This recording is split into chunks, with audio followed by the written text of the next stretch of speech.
So ayun naman mga idol, dito sa video na to mga idol, papakita natin yung ating setup dito sa ating bagong laruan mga idol na binigay natin sa kay Bunso mga idol. So itong laruan na nasa harapan ko ngayon mga idol is para sa akin napaka cute. Hindi naman siya compact pero napopormahan lang ako sa design na diskarte natin dito.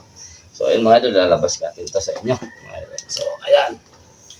So, simple lang mga idol, budget meal na receiver. So, receiver natin, budget meal. Ito po, yung receiver na to, same po ng receiver ng ating unit, mga idol na isa. So, ito mga idol, pinalis ko rin yung ating scope rail dito sa taas. Mga idol, pinaglagyan ko rin ng mahaba na scope rail. So, mas trip ko itong mahabang scope rail, mga idol, kasi kung just in case na gusto ko mga idol yung mga night vision na clip-on or attach mga idol like Discovery night vision mga idol, pwede ko i-abante yung aking scope at isalpak yung aking Discovery, hindi po gaganto kahaba ito kasi uunahan po hanggang dito po yung aking rig. So pwede ko ikabit dito yung aking scope sa pinakaunahan, magsi-zero ka na lang, etc. As long as na nakatune naman yung ating unit, walang problema. So ayan. So dito mga idol, para ma-modify natin ito at malagyan natin ng 16mm and itong suppressor ay shroud mga idol, binabaan natin ito, pinababaan natin siya. So linagyan natin siya dito ng maliit na offset mga idol, meron siya dito sa baba na parang offset. So ito mga idol, para po bumaba lang yung aking tank at magkaroon ako ng space dito in between barrel and tank. So yung tank natin dito is 0.5 liters, 61mm outside diameter mga idol. Then ito mga idol na shroud natin is 28mm mga idol outside diameter, 26mm inside diameter mga idol itong shroud na ito.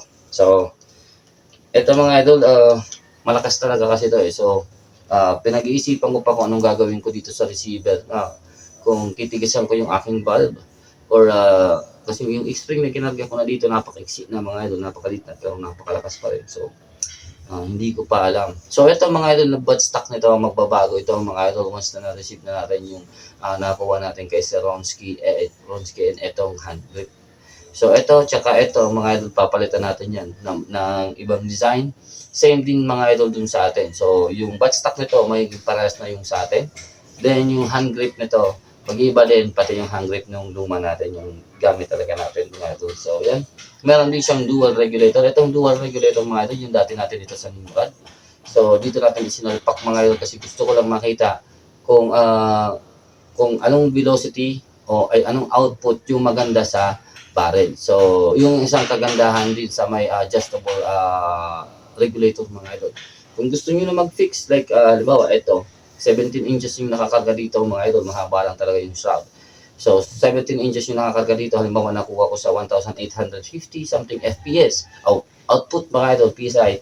So, pwede ko na po siya erekta dun sa ating knockdown regulator na 1,850. So, magkailangan ko lang dun mag-arrange gamit yung ating tester, reg output tester, gamit yun mga idol para mapagpalit-palit natin yung discnet, makuha natin yung 1,800 PSI output. So at least alam na natin na 1,800 PSI gusto na Revla o ng barrel. So ayan, meron pa tayo dyan gagawing experiment mga idol regarding sa output and same velocity. So abangan nyo yun mga idol, hopefully magagawa natin yun gamit yung ating isang unit. Kasi yun, unit na yun mga idol, sa dami ng kinalikot ko, mas maganda na siya, mas maganda na yung performance niya, wala na pong sabit. Ito medyo may sabit pa ito, yung hammer. So, yung iba dyan mga idol na nagtatanong bakit paiba-iba daw yung kanilang tama, pero okay naman yung return ng kanyang regulator. So, okay naman yung kanilang output, wala namang creep, pero paiba-iba ang tama. Possible po, ito, na hammer. So, kung makikita nyo sa chrono yan, na nag-iiba-iba po yung velocity niya, it's either may sabit itong hammer. Sa akin na-encounter ko yun mga idol, nag-iiba-iba yung velocity ko, pero okay yung recovery ko, okay naman yung regulator ko, walang creep, walang etc. So, pero ito may sabit. So, nung plinay ko siya na walang spring, medyo may kumakagat siya. So, yun, nalinisan ko na lang, pinalis na liha lang mga idol, itong magkabilang gilid, yan. Tapos linuto ko lang ito ulit. So, linuto para umitim siya ulit kasi pumuti na siya. So, ayan mga idol. Yung trigger nito, adjustable din mga idol. Wala lang ito mga idol, hindi ito ready for wood stock. So, wala siya dito sa ilalim. Unlike dun sa unit natin, meron yun mga idol. So ready po siya para isalpak sa wood. Just in case, meron din tayo ditong kinarga. Ito for test pa lang ito kasi. So kinarga ko dito yung scope na TD 5 to 25 by 50. So 56 ata ito. 50. Na West Hunter scope. So yung nakakarga din sa atin 6 to 24. So dito pa kinarga yung 5 to 25 mga idol. So ito mga idol kasi for test lang naman, just in case na gusto ko lang siya maano. Pero yung ikakarga natin dito is yung Discovery Optic LHD. Kasi ito mga idol, gagarga natin to dun sa unit natin mga idol. So baka magkapalit-palit, yung 6 to 24 ilalagay ko dito, ito dun sa unit natin isa, then yung LHD ilalagay ko sa Nimrod natin mga idol. So kung may interested po sa inyong bumili ng aking Nimrod mga idol na bullpup, na may width magazine yun mga idol, so may multi-reloader na.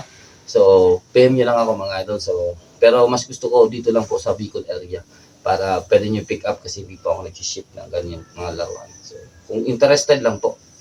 So, ibibitawan ko na kasi yun mga idol. So, ayan. Meron to mga idol na itong shroud and may suppressor. So, pwede natin itong alisin. Yan, ganyan lang siya. So, sa may mga idea dyan ng magandang klaseng shroud mga idol, yung tahimik sana yung gusto ko kasi ito mga idol malakas pa rin. Pero kinakalikot ko pa, so inaayos ko pa ito para mapalakas-lakas. And etong tank, pwede ko itong laitan, like 30 something, 0.30 liters, something, gano'n mga idol, para umiksi. Then ito, so kung nakikita nyo ito, napakahaba ng gap dito. So pwede ko itong gawin single regulator lang mga idol, para maiksi lang siya dito. Tapos bumaba din itong tank. So mas liliit pa ito mga idol. As of now, for testing pa lang ito mga idol, wala pang final putok ito. So for testing pa lang ito, hindi pa nga ito nakaputok ng 50 mga idol. So ayan, ito yung bipod natin, karga. So napakaganda naman at napaka sulit ng para sa akin ito mga idol. Yung isa pang kailangan modified natin dito mga idol is yung lalagyan ng sling. Kasi yung mga tactical mga idol mahirap lagyan ng sling. So yung sa atin mga idol, yung ginawa natin doon, yung butas dito mga idol sa likod ng trigger. Sa likod ng trigger, tinagos natin dito. So, linagyan ko siya ng butas. Tagos dito, tapos tinagyan ko ng paracord. Yung ko, doon ko kinakabit yung aking sling. Tapos meron tayo ditong rail sa unahan. Ayan. Tapos meron siyang clamp na nabili sa Lazada para kabitan din ng sling. So, kaya na, may sling yung isang yun mga idol. Ito mga idol, wala po. So, wala. Ewan ko kung asan yung sling na nababagay dito. Kasi ito, iba ito mga idol yan. Green. So, meron tong kasamang mga sling pero hindi ko na alam kung saan ko nalagay. So, anyways, mga idol, mag-order ako ng sling. Then, ito, yung design natin ngayon, mga idol. So, ito nakikita nyo, pansin nyo yan. Yung gap ng barrel, mga idol, tsaka yung tank, napakalaki pa. Kasya dito, mga idol, sa barrel ko, yung 1.5 inches outside diameter na suppressor. So, etong suppressor ko, mga idol, kasya dito may awang pa. Ito mga idol, nasa 1.3. Nasa 1.3 inches ito. So, ito, sinubukan ko, meron akong 1.5. Mga idol, sinubukan ko siya, yung ayun, 3D printed na suppressor, 1.5 inches yung outside diameter nun, mga idol, may awang pa. So, may awang pa siyang nasa 3mm, mga idol, kasi sinukat ko lang ng 3mm na CS nung O-ring. So, maluwag pa actually. So, ilagay ko na lang na 3mm mga idol. So, ayan. So, nakikita nyo yung gap. Laki pa. So, ito yung setup mga idol na hopefully soon mga idol matest natin to pag medyo okay na para sa tingin ko mga idol yung problema or kung may makita pa ako. Kasi sobrang power niya. So, kailangan ko lang babaan yung velocity niya mga idol.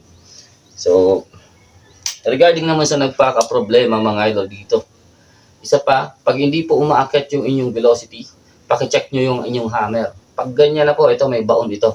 May baon na siya. Parang may tuldok na. Ibig sabihin po, yung hammer natin, tsaka yung valve pin, pag pumalo yung hammer natin, hindi na po na-slide ng gano'n.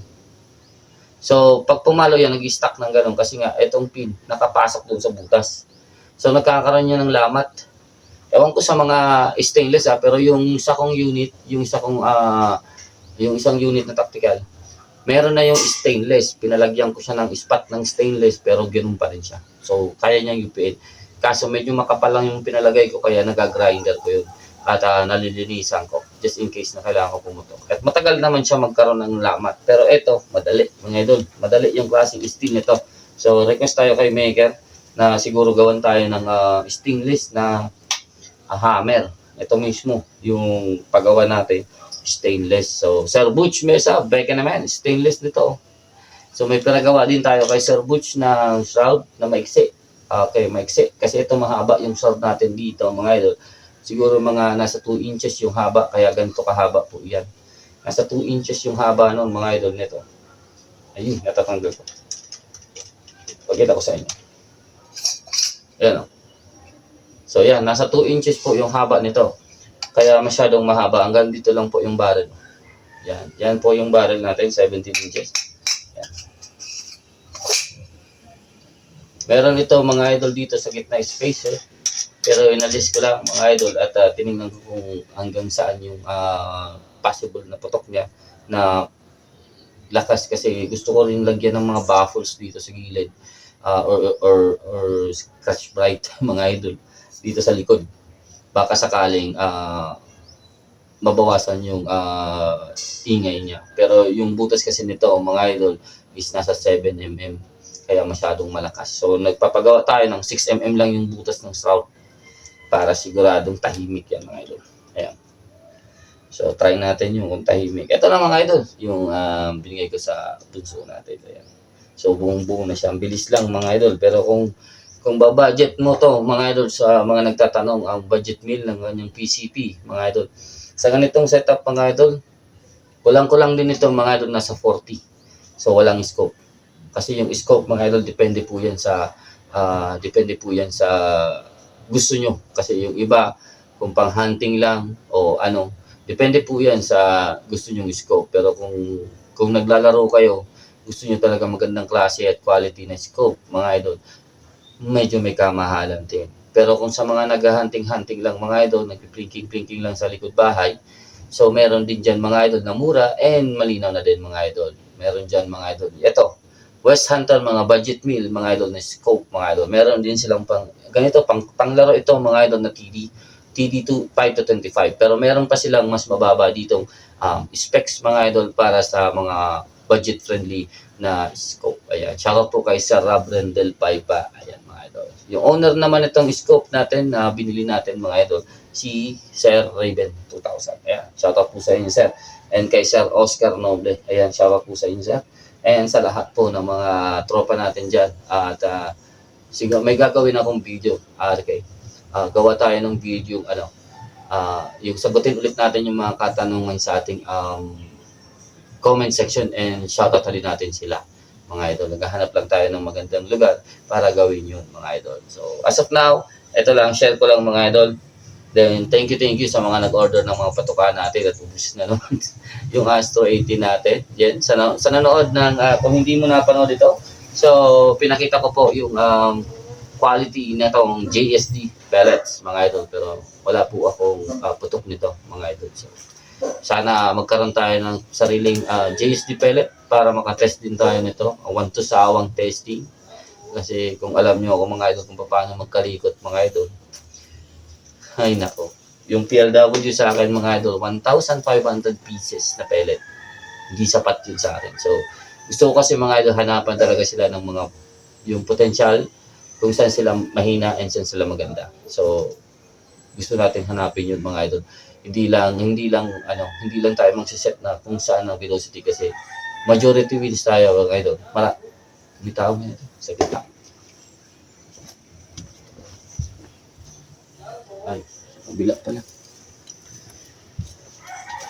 So, majority tayo ng customer mga idol. O siyempre, maraming iba-iba yung Revlon na ginagamit and iba-iba yung unit. So, merong ibang unit na hindi naman kaya yung mga 900 plus feet per second para mapalipad yung mga projectile. Meron din naman mga idol ng mga unit na sobrang lakas naman, tulad dito na hindi ko naman mapapababa. So, may diskarte para bumaba, pero hindi ko pa naaayos. Anyways, may mga ganon. Then, syempre, iba-iba din yung twist rate ng kanilang barrel mga idol. So, yung RP barrel pala mga idol is 1 to 14 twist rate yung 17 inches nila. So, fast twist rate mga idol. Yung slow twist rate sa pagkakalam ko is 1/17. So, lagpas ng 16. Pero alam ko, yung slow twist rate nagsisimula sa 1/16, mga idol. So, ibig sabihin ng 1/16, sa barrel length, mga idol, nakaikot na yung inyong projectile pagpasok ng 16 inches ng 360 degrees. So, naka full revolution na siya sa loob ng 16 inches.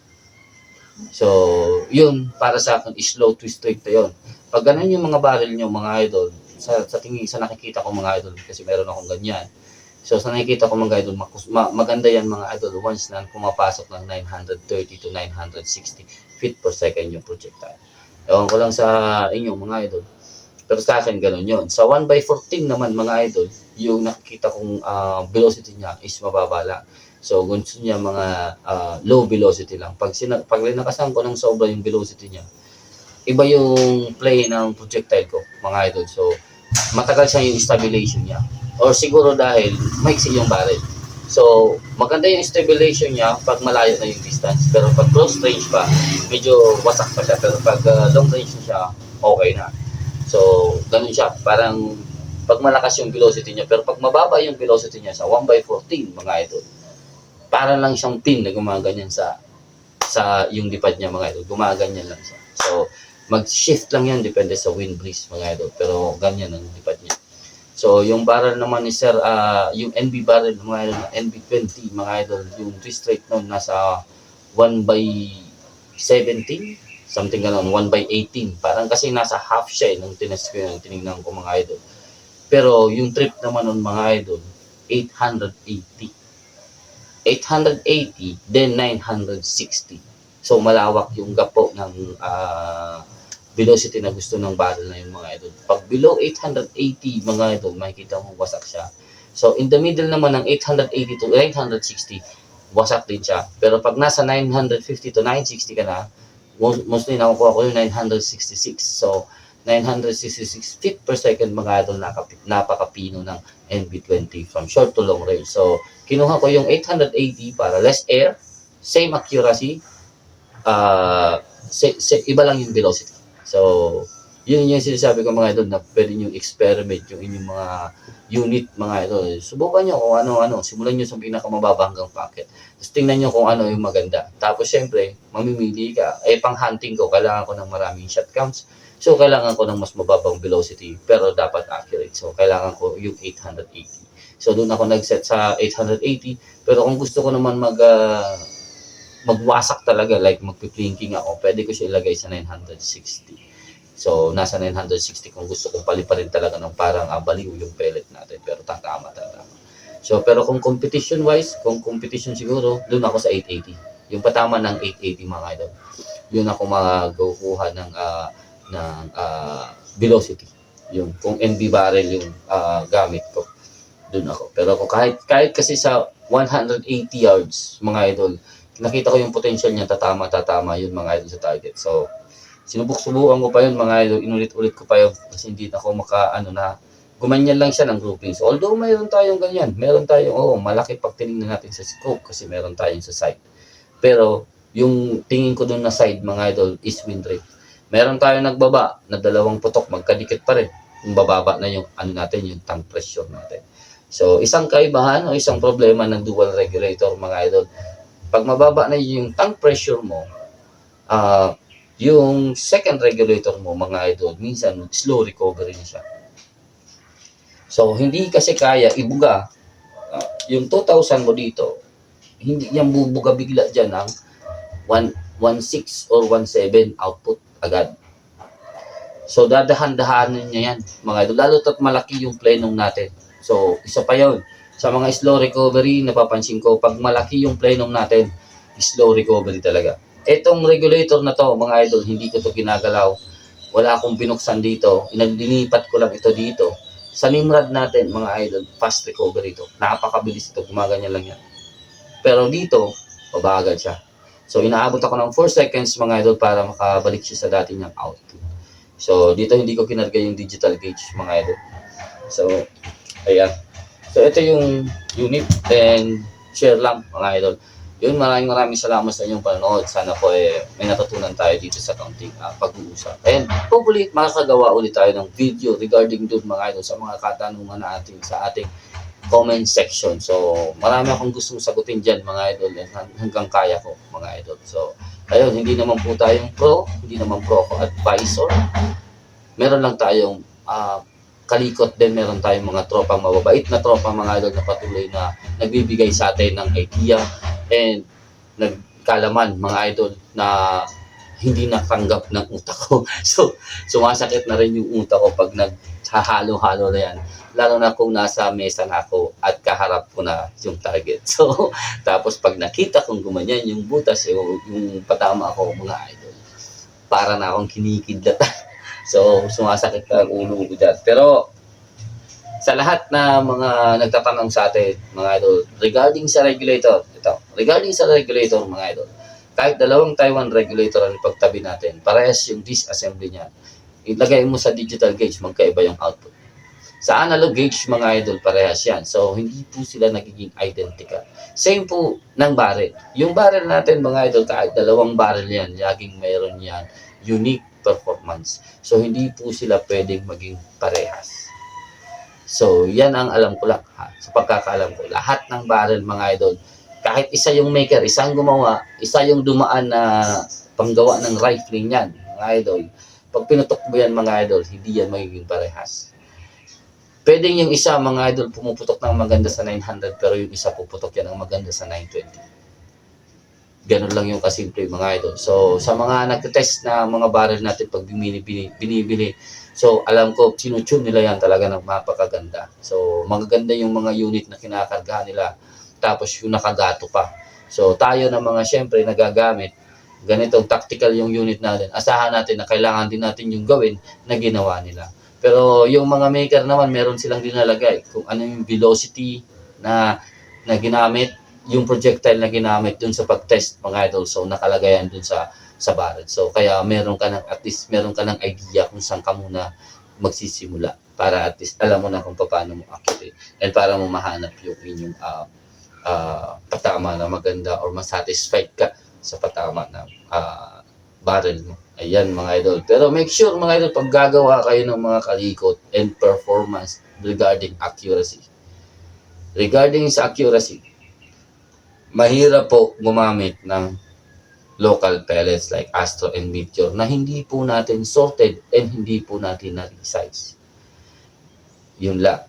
Mahirap po kasi pwedeng maganda na po yung performance ng unit nyo kaso yung pellet nyo o yung projectile nyo is hindi po angkop o hindi po siya maganda. Kaya mas maganda, meron tayong spare na magagandang mga pellet para makita natin yung performance niya. Doon na lang tayo kasi mas maganda natin matanggap. Mas madali natin matanggap yun. At least nakita natin sa ganitong klaseng pellet na maganda tumama yung barrel ko. Pag sinalpakan ko ng local, ganito siya. Okay lang yun. Pang-hunting lang naman yung local. Pero dito, kung gusto mo talaga accurate, dito tayo. Parang ganun. Gets nyo? So, yun. Maraming salamat mga idol. Hanggang dito na lang. Take care. God bless. Peace out. Maraming salamat. Okay pa. Kadali lang, 2 video agad. Easy.